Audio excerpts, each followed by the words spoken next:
Selamat pagi, siang, sore ataupun malam, Kenapa? ya Mas ataupun Mbak asisten laboratorium anatomi. Kenapa? Perkenalkan, nama saya Nathaniel Teras Andri Pratama belajar. dengan NIM G0024098 dari kelompok P3.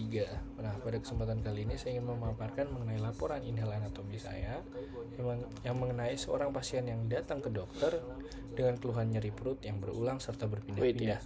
Nah, Aku setelah ngedit dilakukan setelah adanya anamnesis 10 menit lah. fisik, diketahui bahwa nyeri pertama kali dirasakan Bentar, di aku daerah ngedit. epigastrium yang lalu menjalar kepada daerah umbilikus. Nah, serta terakhirnya itu terasa di daerah suprapubik. Nah, dokter itu menduga kalau pasien itu Kenapa? mengalami Apa yang masalah sakit? pada saluran pencernaan yang melibatkan organ-organ dari foregut, midgut, serta hinggat. Tadi habis latihan.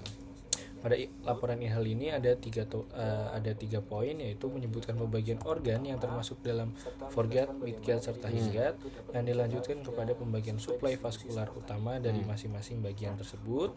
Nah, untuk yang Tadi ketiga, latihannya gimana? poin ketiga di sini kita menjelaskan persyaratan utama serta menjelaskan bagaimana nyeri visceral itu dapat menjalar dan sesuai distribusi saraf tadi.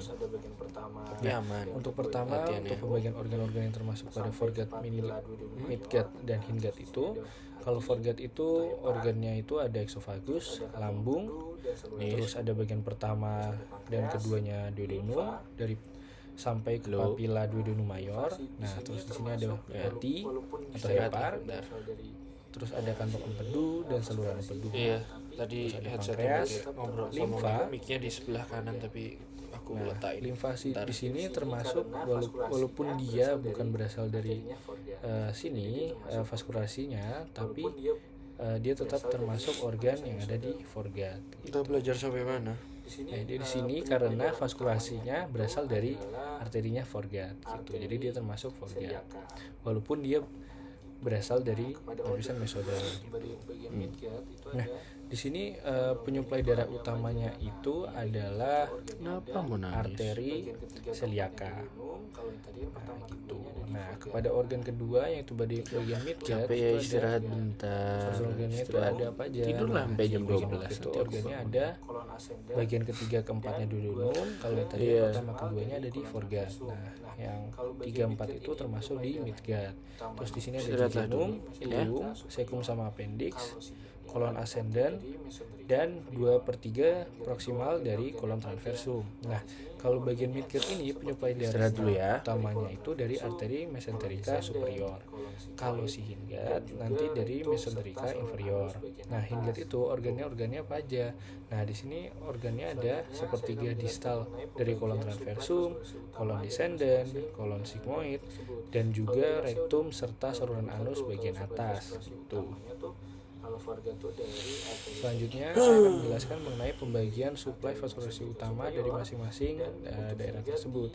Kalau tadi kan saya udah menyebutkan tuh kalau suplai vaskulasi utamanya tuh kalau foregut tuh dari arteri celiaca, kalau midgut itu dari arteri mesenterica superior, dan untuk hinggat di arteri mesenterica inferior. Nah, arteri celiaca. Nah, sekarang kita mulai dari foregut.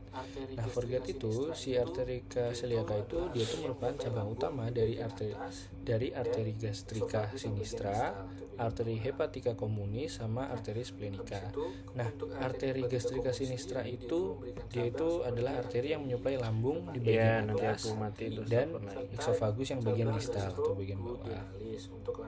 Nah, habis itu untuk arteri hepatica communis sendiri dia itu memberikan cabang minum seperti obat tidur arteri 2 pil hepatik untuk hati serta cabang gastroduodenalis untuk lambung, duodenum, dan juga pankreas.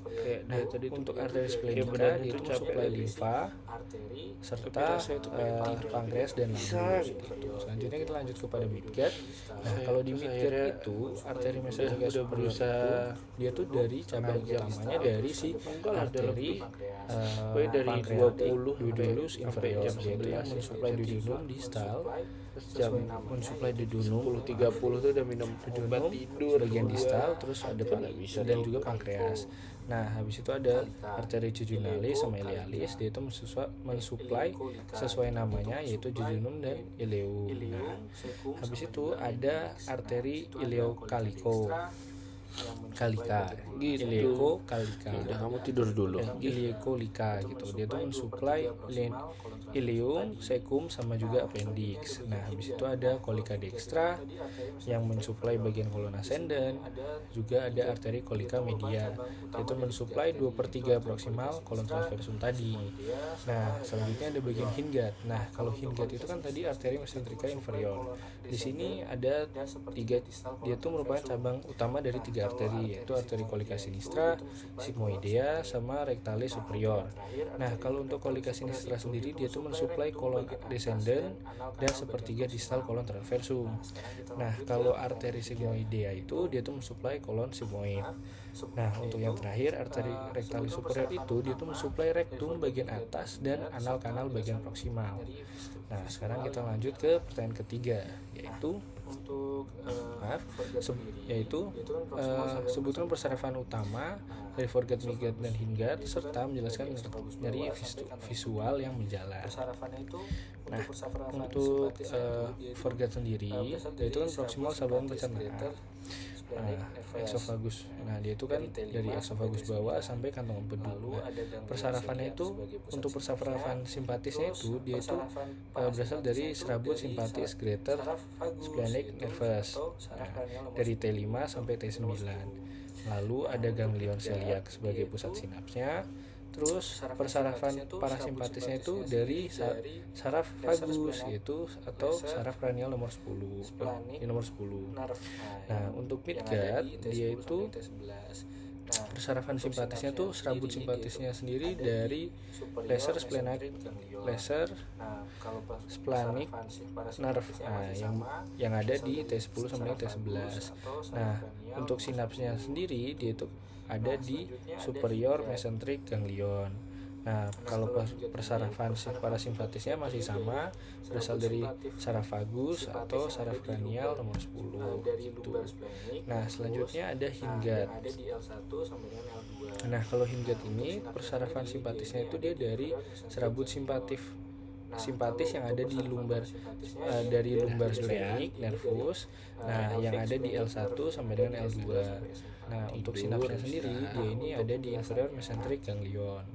Nah, kalau untuk persarafan parasimpatisnya ini yang dia beda sendiri. Dia ini dari pelvic splenic nerve yang ada di S2 sampai S4 gitu. Nah, untuk menjelasannya menjalarnya dari mana itu untuk foregut itu kan T5 sampai T9. Nah, dia ini nyerinya dirasakan di bagian epigastrium utama di atau dermatom dari T5 sampai T9 tadi. Misalnya pada ulcus gaster atau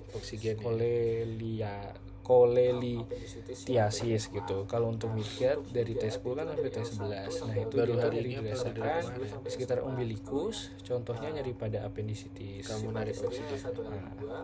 Appendicitis yang bagian awal. Nah, untuk hindgut itu kan dari L1 sampai L2 serta S2 sampai S4. Kalau yang Normal dah habis. simpatis tadi kan L1 L2. Kalau yang parasimpatis S2 sampai S4. Nah, ini tuh nyeri dari kolon dia itu nanti nyerinya itu nyeri dari kolon descendant sampai dengan rektum yang menjalar ke area suprapubik atau perineum. Nah, misalnya itu nyeri pada bagian sigmoiditis gitu. Gitu aja presentasi penjelasan mengenai laporan inhal praktikum anatomi saya. Sekian dari saya, terima kasih.